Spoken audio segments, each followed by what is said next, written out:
मच्छीमारांवर अन्याय होत आहे आणि या मतदारसंघाचे आमदार निलेश राणे हे मच्छीमार विरोधी आहेत. पारंपरिक आणि सामान्य जे मच्छीमार आहेत, सामान्य ट्रॉलर त्यांच्या विरोध आहेत, हे आता आम्ही सांगत होतो ते आता सिद्ध झालेलं आहे.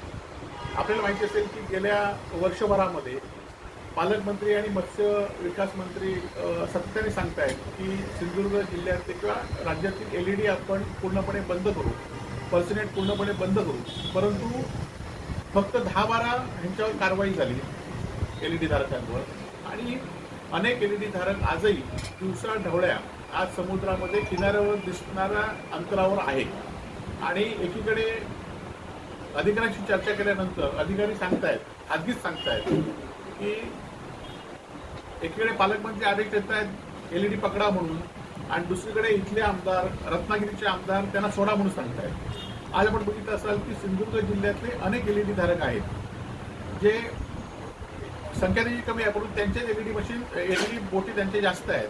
अशांना मात्र कारवाई करण्याचं मत्स्य विभाग दाखवत नाही. कारवाई केली की ह्या इथल्या आमदारांचे फोन येतात, रत्नागिरीच्या आमदारांचे फोन येतात आणि त्यांच्यावर कारवाई सोडून दिले जातात. आज आपण बघितलं असाल की हे LED धारक कोण आहेत? हे सत्ताधारी पक्षांचे खुलेआम कार्यकर्ते आहेत आणि त्यांना खुलेआम संरक्षण मिळाल्यामुळे ते LED धारकनं या ठिकाणी खुलेआम मच्छीमारी करतायत. आणि एकीकडे कुठला तरी बाहेरचे एखाद दोन-तीन बाहेरनं मच्छीमारांनी ओरडा केल्यानंतर कारवाई करतात आणि त्याचं सोपासका पूर्ण केल्याचं काम मत्स्य विभाग करत आहे. आणि त्यामुळे इथले आमदार जे आहेत ते पूर्णपणे मच्छीमारांच्या विरोधात आहेत हे आता सिद्ध झालेले आहे आणि मच्छीमारांना सुद्धा कळून चुकलेलं आहे.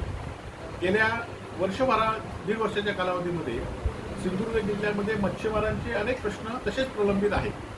आपल्याला माहिती असेल की आज डिझेलचा परतावा आपण म्हणतो की डिझेल शासनाने कमी किमतीमध्ये डिझेल मच्छीमारांना दिलं पाहिजे आणि त्याचा परतावा मग शासन देतो. आणि हे यावर्षी मात्र ही इंडस्ट्रीयल ह्याच्यामध्ये मच्छीमारांना आता ही सुरू झाली, डिझेलचा कोटा सुरू झालेला आहे. आणि आपल्या जिल्ह्यामध्ये जवळजवळ 168 केल म्हणजे जवळजवळ 1,68,000 लिटर हा डिझेल कोटा मंजूर झालेला आहे. आणि आता आपण बघितल्याप्रमाणे आपण हिशोब घातल्याप्रमाणे बाजारात 93 रुपये डिझेल मिळतंय आणि मच्छीमारांना 93 + 25 रुपये म्हणजे परतावा आल्यानंतर आता त्यांना खरं तर सगळी रक्कम घालावी लागणार आहे. आणि जवळजवळ मच्छीमारांचं या सिंधुदुर्ग जिल्ह्या मच्छीमारांचं 5 कोटी रुपये नुकसान या डिझेलच्या वाढत्या किमतीमुळे झालेलं आहे. आणि ह्याला जबाबदार कोण? किंवा त्याचबरोबर आपण आज मत्स्य मंत्र्यांनी आजच सांगितले की परदेशामध्ये मच्छीमारांची जी एक्सपोर्ट करतो त्याला 250 टनपेक्षा जास्त एक्सपोर्ट झाला आणि महाराष्ट्र दुसऱ्या नंबरवर आलेला आहे. दुर्दैवाने या जिल्ह्यामध्ये किंवा रत्नागिरी जिल्ह्यामध्ये पारंपरिक मच्छीमारांना मच्छी मिळत नाही. म्हणजे आम्ही जे म्हणतो की LED धारकांनी हा समुद्र फुरवडून दिलेला आहे आणि त्यांचं हे आता कोलंबीचं उत्पन्न हे LED वाल्यांनाच जास्त प्रमाणात मिळाल्यामुळे आज पारंपरिक मच्छीमार उद्ध्वस्त झालेला आहे आणि त्याचा त्या कागदोवारी मत्स्यमंत्र्यांनी या ठिकाणी सिद्ध केलेला आहे. आणि त्यामुळे आज डिझेलच्या परताव्याबाबत असू दे, आज मच्छीमार म्हणजे ट्रॉलरमध्ये देशोदेश मिळाले. आज पारंपरिक मच्छीमार आहेत ते आपण बघतोय की सातत्याने सांगितलं होतं की स्पीड बोट येणार म्हणून, स्पीड बोटीने आम्ही पकडू म्हणून. परंतु ह्या स्पीड बोट हे मच्छीमार हे LED धारक तरी पकडले कारण हे त्यांचेच आहेत. लाखो रुपयाचे हप्ते दर महिन्याला ह्यांना सत्ताधाऱ्यांना मिळत आहेत. हे सत्ताधारी त्यांचे कार्यकर्ते आहेत ते खुलेआम त्यांच्यावर फिरत आहेत आणि खुलेआम कार्यक्रमात फिरल्यामुळे त्यांना बंधन कोणचं येणार आहे आणि त्यांना पकडणार कोण आहे हा खरा विषय आहे.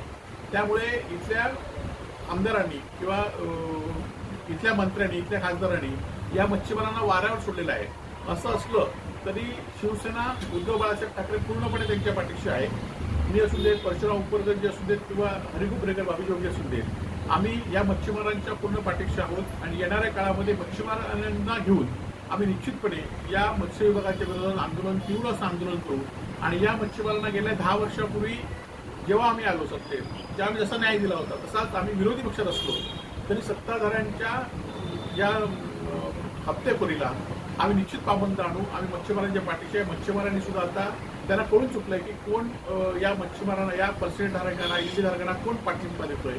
आणि आज कागदोपत्री सिद्ध झालेलं आहे की ओरबडून गेलेली आहे किनारपट्टीवरची मच्छी आणि आज मच्छीचा दुष्काळ झालेला आहे. जे जूनमध्ये 15 मे नंतर मच्छीमारी थांबवायची ती आता मार्चमध्येच थांबलेली आहे आणि त्यामुळे आणि सगळे त्यांच्या अर्थकारणावर सिंधुदुर्ग जिल्ह्यात त्या मालवणच्या अर्थकारणावर किनारपट्टीच्या अर्थकारणावर याचा मोठा परिणाम जाणवत लागलेला आहे आणि यापुढच्या काळामध्ये तो मोठा जाणवेल. म्हणून अजूनही मच्छीमारांनी आणि इथल्या सामाजिक संस्थांनी इथल्या नागरिकांनी या विषयामध्ये खंबीरपणे मच्छीमारांच्या पाठीशी उभं राहिलं पाहिजे आणि आम्ही लवकरच हे आंदोलन जाहीर करू.